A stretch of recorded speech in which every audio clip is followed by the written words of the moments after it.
My name is Kim. I'm the co-founder of InnerVisions, and I guess like the founder of Hannah House. And I'm sitting here just realizing this is the size of group that I used to have when we were over on Dunbar when we first opened up.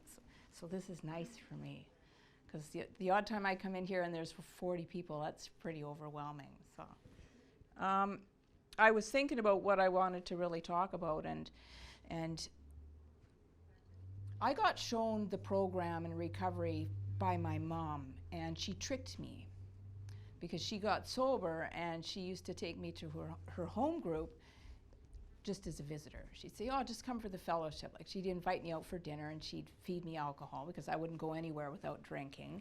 And I would go to her meeting, and the people there had this thing going on in their eyes that I noticed, and it looked like they had, there was this light shining out of their eyes, and they looked like they were pretty happy and pretty content and pretty sober. And I used to look at that and think, wow, there's something going on here, but it's not for me. I had this big problem of realizing that I was an alcoholic. I knew I was a drug addict. That was a no-brainer. I knew that I was doing way too much of all the other stuff. But my mom was taking me to a meeting that they read the blue card and said, really, we don't want to hear about all that, the outside issues. So I would sit there and I would look at the steps and I think, oh, those look pretty good. And I'd pick the ones that looked like would be fun to do. And there's a couple that look pretty social, right? And so I would think, yeah, I'll do those. And then that step 4 in the amends, it's like, forget it. The one about God used to scare me a lot, because I had it in my head that if God knew what I was doing, I'd be dead. He would just zap me with a bolt of lightning, and that would be it. Now I know that's ridiculous. He knows everything I was doing. I used to think I was just sort of hiding under some shield. And but the people at that meeting, I would be sitting I'd be sitting in a chair and I'd stink like beer, and they never once said, you know what, like, you stink, get out of here. You're drunk, don't come back. They used to say weird stuff like, keep coming back. And I would correct them and say, no, it's okay, I don't belong here, I'm just here for my mom. And they would smile and laugh, and I always go to like, what is with these people? I'm not like you. And they would say stuff, like, we're gonna save a seat for you, and and they were just really kind. And so when I finally came to the conclusion that I needed help, and I know a lot of people have really horrible things that happen in their lives, and I hit bottom about 2 years before I got sober, and I just sort of swam around in the muck, doing all kinds of really yucky stuff that I really didn't want to be doing. But when I finally decided that I needed to get sober, nothing really was going on. I'd kind of crashed and burned everything.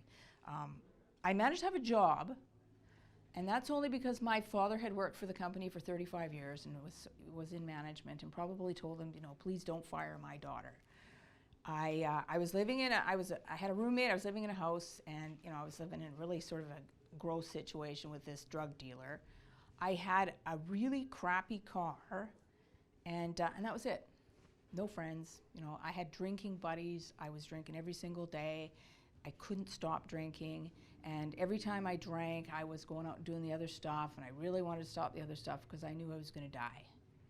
Because at that time in 1988, there were these reports in the newspaper about women, chronic cocaine users, that were dying very suddenly after using very small amounts. It was some kind of weird phenomenon, and that was me.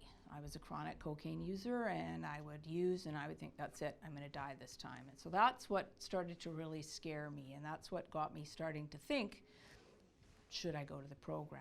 And I used to think about it and say, nah, it's okay. I used to go, there's this, the thing that they did in my mom's home group after the meeting was they'd go for coffee and pie or something. And we're out one evening after the meeting, and we're sitting in a booth, and there's like a couple of guys over there, and there's me and Mom over here, and there's these 2 guys, and one guy's talking to the other guy across the table. He's not talking to me or anything, but he's telling the guy how what he got told was that if he had any issues in his life, in any area, if his wife was mad at him, if he didn't have enough money, if his boss was on him, if anything was going on in his life and alcohol was involved in any way, and he said the guy didn't say that I had to be drinking daily or anything.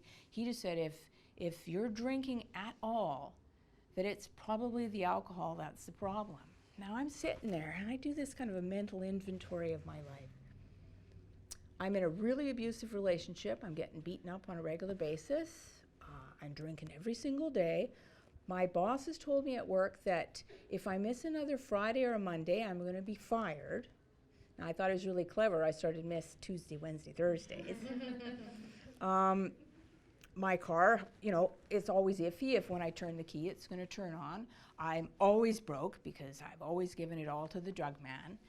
And I actually went through that list sitting at that table and said to myself, you know, is it the booze? Nah. Like literally, I can remember sitting there going, nah, it's not the alcohol. And I continued on for another year or so. And you know, it was just that the kind of days where you wake up and you don't, why have I woken up? You know, what is there to look forward to? And that just went on and on. And so by the time I was 27 years old, I'm at the bar that I went to on a regular basis on a Wednesday night. I'd left work and I'd gone to the bar and I had told myself I'm going to go have, you know, I got to that place where I'd say, I'm just going to have one today. Anybody know that? Yeah, today I'm just have one. There's no such thing. And so I go over to the bar and it's a Wednesday night and I sit down and I'd gotten to the place in this particular bar where when I sat down in our booth, Helen, the waitress, she dropped the glass of beer instantly. I thought I'd arrived. I don't have to ask for it even. So I sit down and Helen drops 2 glasses of beer in front of me and I drank the first glass of beer and then I was done. It was, you know, I believe now that was God that said, you know what, this is it. And I got up and I went out to my car and I drove out to Port Moody and I walked into my mom's home group and I sat down beside her and they had just finished reading How It Works and were asking if there were any newcomers and I stuck up my hand. And my mom just turned and looked at me and, you know, she'd been praying for it and waiting for it and telling me that I needed it. And I couldn't say I was an alcoholic. I just said, I'm Kim. I have not had a drink since that day. And that was in 1989? Yeah. It was January 4th, 1989. They didn't tell me I can't smoke pot though, so my clean date's February 1st. But that's a whole nother story, and sometime I'll tell you about how the boys would like to pat your ass and the women will save your ass. So my mom was hanging around with some really great people, and she was hanging around with the guy that was the director of a treatment center out here, and it was a co-ed place, and he suggested to me that if you really want to get to know the steps in the program and everything, you should go to treatment. I said, well, that sounds great. By that time I'd been to the meetings there and it was a fancy looking place. It looked like a nice hotel and I'm like, yeah, this looks like a good place. And so they had a 6-month wait list.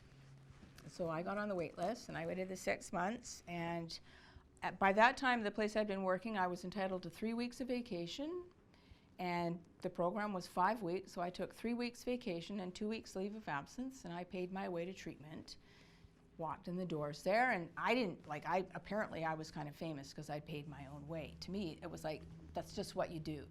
By the time I got to treatment, I knew that the only way that I was going to be able to stay sober and get this program was by learning how to do it. And so when I walked through the doors of that treatment center, I was ready for it and I was done and I was open-minded and I was willing to do whatever they said. And it never occurred to me to suggest to them how they should run their place. It never occurred to me to suggest to them I shouldn't have to get up at 6 o'clock in the morning.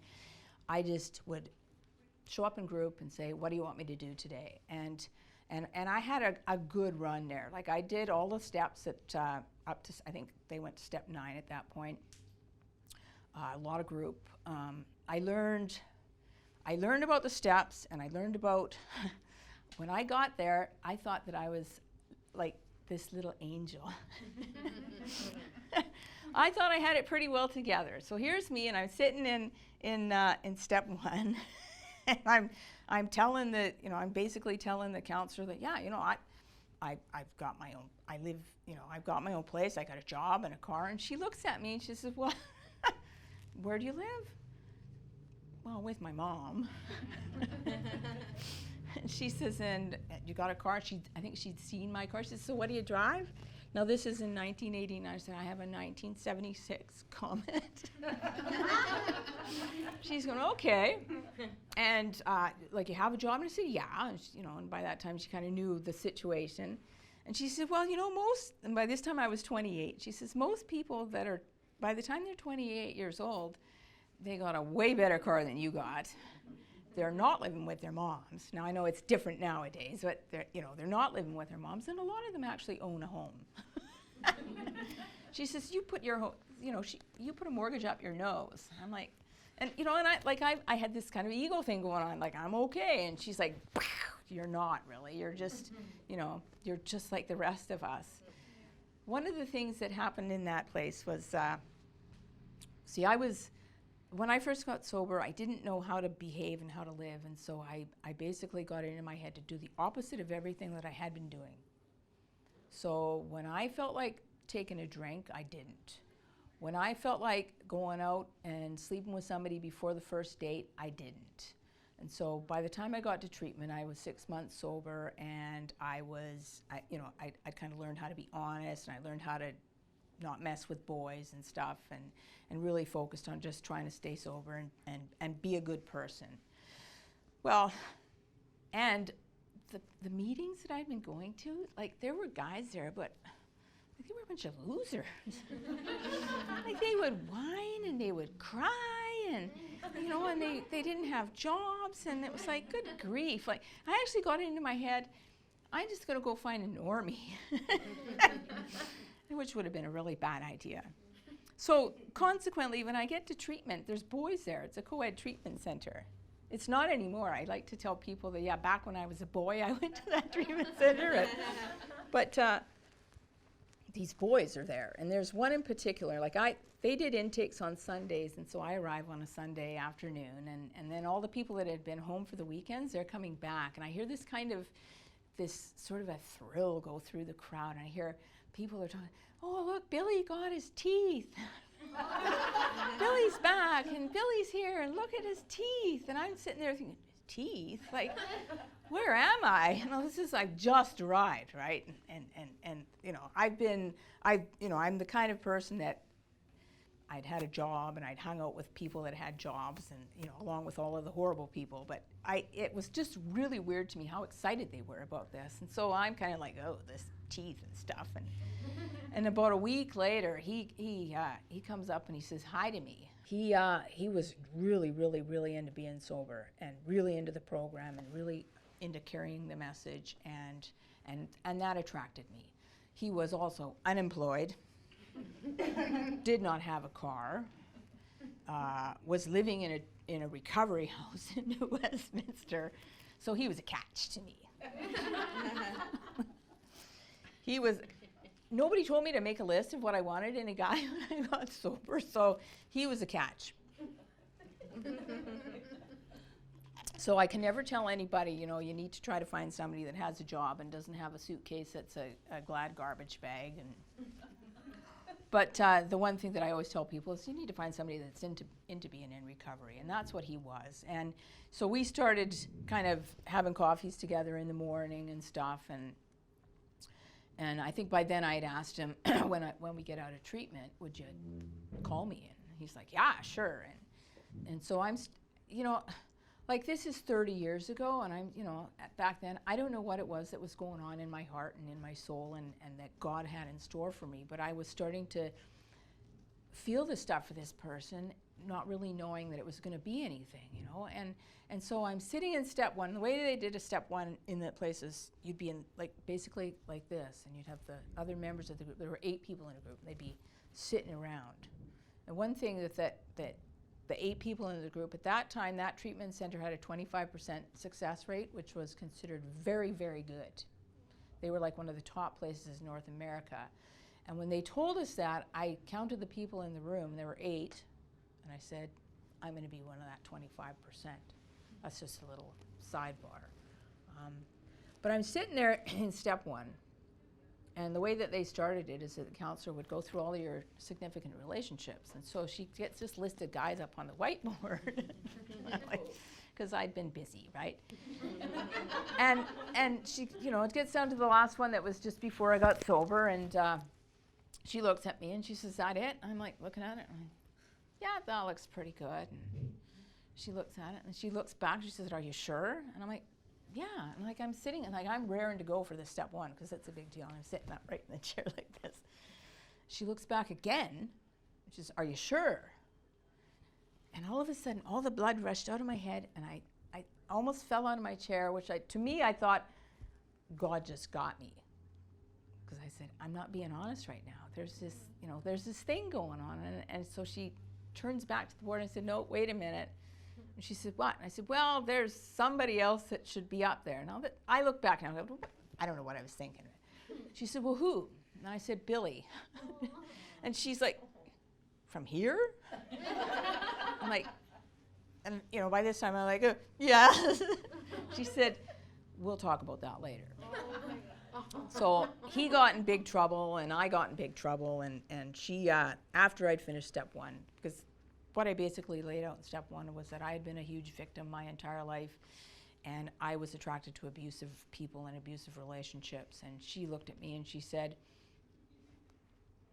"I know his story, and he's exactly the same kind of person you have always matched up with, and nothing's changed." And I'm like, "No, we're different and special, and we're never going to break up, and it's going to be great."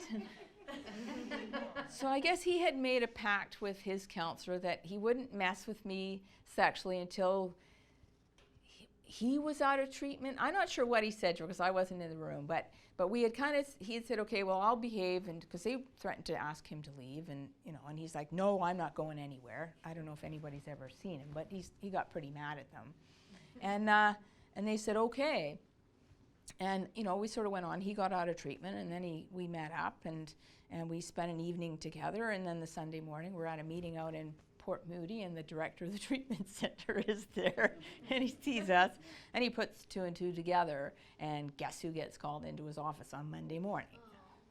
And he's sitting there, and I guess he had spent the weekend talking a guy out of suicide because he'd been brokenhearted, and he's telling me how, this is a really bad idea, and I know what you're doing, and it's just going to be bad, and you're not supposed to get into relationships in the first year, and I'm sitting there going, "No, but we're different and we're special." and the words that he said to me, he says, "Not if, but when it ends, you need to make sure that you have a really good program in place, because it is going to hurt, and you're likely that you're going to get drunk."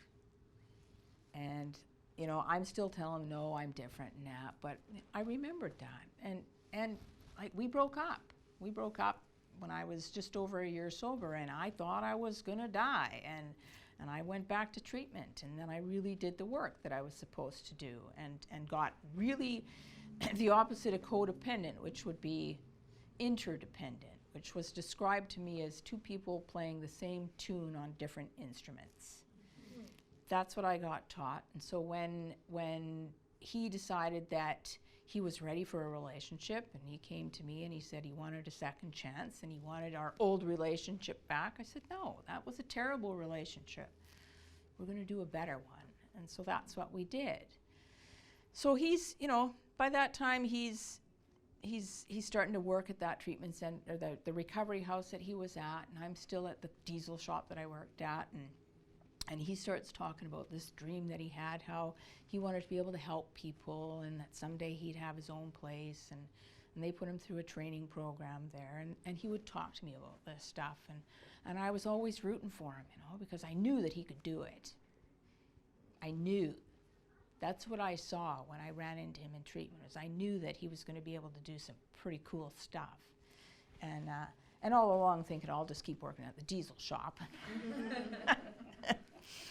They told me that in the first year of recovery not to make any big changes. Well, I changed jobs twice. I moved 3 times, and I started a relationship. So, and it wasn't easy. So the thing is that I did a lot of the stuff they said not to do, and I made it a lot harder on myself. there is an easier, softer way, and that's usually to do what your sponsor tells you to do.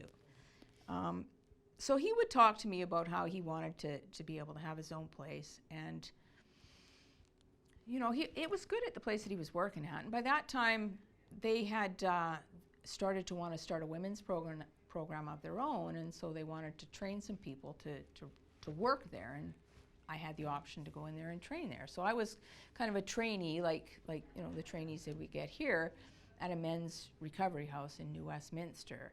And I learned some stuff there about don't use even if your ass is falling off, don't pick up no matter what, and that concept that using is not an option, and I believed that. And then Billy broke up with me, and I would show up for my training there, and I'd be crying, and they finally said, you know what, you can't, this isn't going to work. You can't come here anymore. And so I did what, any really smart alcoholic would do, and I went back to treatment they had a refresher course, and then I got hooked up with another women's recovery place over in Surrey, and was helping out there. And in that period, because I was no longer working, I was on EI, and I was over at the EI office looking at the job board, and ran into a girl that worked at Westminster House, and I said, well, what are you doing here? She said, well, I just got fired. And I'm like, oh. And I run up to Westminster House and bang on the front door, and I said, is Grace here? And some woman sticks her head out the window and says, no, Grace isn't here. She won't be here till 3. Come back then.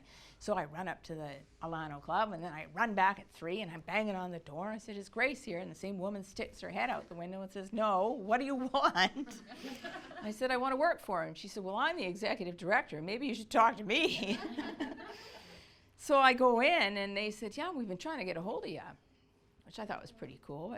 But, the place that I was learning stuff at was pretty popular, and so they, I think, had it in their heads that I'd be a good fit. And so I worked there as a night staff for a year. And their night staff back then was like Thursday afternoon until Monday morning. So it was pretty cool.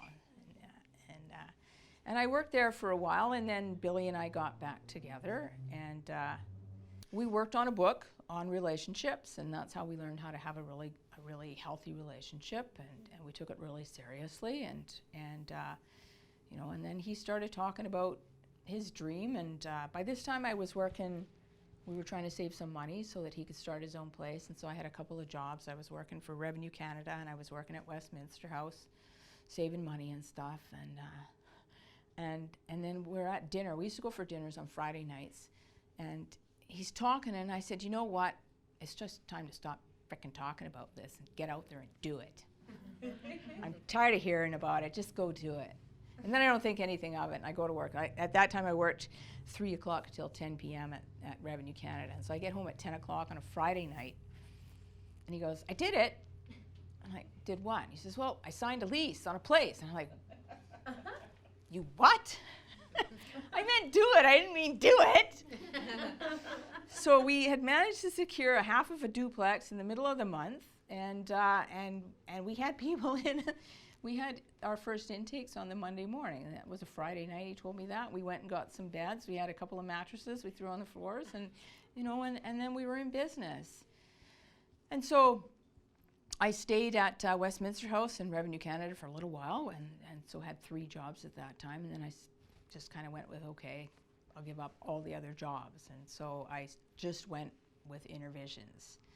And I'm not sure how the timeline works as far as years go. I do know that we grew pretty well with the men's program. And the treatment center that I had gone to in that period of time went from being a really great AA run, people in the program, 12-step, to not that, and then they got rid of the women's beds. And I'm watching that, and I'm going, okay, well, I knew how hard it was for me to get into treatment. 6 months is a long time if you don't have support. I was lucky. I went and lived with my mom, who was in the program, and I had good support. But we don't all have that. And I got really mad when they shut down those beds, because to me that was needless. And they didn't open any other ones anywhere else. There were very, very few women's treatment beds. And so I started to I started to put it into Billy's head about, we need to do something for women. And he was like, no, we've got enough on our plate with the men's beds. Let's just keep it with that. And finally I got really upset, and I went to a board meeting, and I presented it to the board, and I said, they're getting rid of women's beds, and we need it, and we can do it, and I'm ready for it. And then I made them vote on it, and then they voted, and they said, okay, well, we're going to do something. So we sent our realtor out to find us the worst house that he could find in Maple Ridge. It had to be cheap, and had to be a really bad house because we had gotten some government money to renovate it. And we'd gone to Fraser Health, and we'd said, what do you need it to look like, and what specifications does it need? And we got all this money from the government. And we found this horrible house over on Dunbar Street. And I'll tell you, when we went in, the bedrooms, like the children's bedrooms, had locks on the outside of the room. And the neighbors told us that there was one point they'd had to phone the police because there was a toddler out on the patio and had been outside, and it was wintertime. She'd been out there all day crying because the parents were drug addicts. And so they would lock their kids in their bedrooms. So we get the place, and we start demo day, and we're tearing it apart. And we've got a sign in the window that this is a project of the federal government of Canada. And a neighbor comes up. He says, what are you doing? And I go up, all innocent, and I said, we're making a women's recovery house. And he looked at me, and he turned around, and he walked off the front porch, and he went over to his house, and I think nothing of it. And about a week later, we get a call, and it's like, oh, you have to cease and desist what you're doing. They're taking you to court. So we went to court and fought to be able to continue and open up. And I think the renovations took about 9 months, and we had, by that time we had started to let Detoxes know that we were opening up a women's program. And so we had a wait list, and we had some women ready to go. And we went to court on one day, and the day before, a couple days before we were supposed to officially open, and court said, yeah, those people are right, and you can't open. So we had phoned the women that were on that list and say, we're really sorry, but we don't have a bed for you. And so we decided that we didn't want to just sell the house or anything, and so we turned it into a second stage for men, which really pissed me off because I'm just trying to help women here. Now there's more boys getting helped, and I like boys. They're good most of the time, but I was really, really disappointed. And and I was really disappointed in the sense that I wanted this thing to happen. Now I know that God always makes everything happen in my life exactly when it's supposed to happen. It always has. And there's been times when it's really hard to see that, but there's a lot of times where I go, yeah, like I like to drive Billy nuts. One of the places that we had a fire, and then the landlord evicted us, and I'm like, this is fantastic. He's like, what? No, this is terrible. I said, no, I can't wait to see what God gets us next. That kind of stuff, because it always got better. That's what I was taught. If you just don't pick up, it'll always get better. But then here's me. We've been shut down by the courts and that, and I'm like, oh, it's never going to get better. Now, at that time, my youngest child was 2. Yeah, I was 13 years sober when we opened, yeah. She was about 2 years old. She needed me. She didn't need, it would have been really, really bad if I'd opened up, because when we did open up, I wasn't around much. So God made sure that I was there to kind of get her off, on her feet sort of thing. And, so I think we went a couple of years with the boys renting and stuff, and then we went back to court, because you're allowed to do that. You're allowed to appeal stuff. And the court said, yeah, you know what? Most people aren't running a business, and they're totally allowed to do what they're doing. And it's really cool because the way that the dates worked out for that, it was my 13-year cake the day that we opened. Oh, wow. I thought that was pretty cool. It's a good way to remember the anniversary. Opening day, we're doing intakes, and this woman shows up, and she's got a friend, and she's got her son, and her son was about 8 years old at the time. and they come into the office, and she's saying goodbye to him, and he's 8, and he's trying to be really brave, right?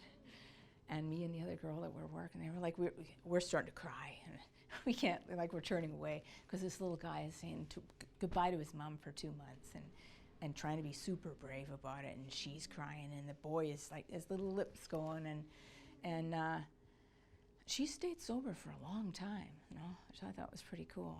I've seen a lot of women get some really good recovery and to go on and have really great lives. I've also seen some women not get really good recovery and die. I've had a family member come through Hannah House and do well, and then didn't, and overdosed and died. That's the reality of addiction and what it does. It doesn't care who your aunt is. It doesn't care who your uncle is. They got a great place to go. It just wants to kill you. And every time that I can see somebody get sober and beat that makes it all worth it. That makes the people dying worth it, and that makes we have some days here, the kind of days you can have here. It's like, holy cow, this place is crazy.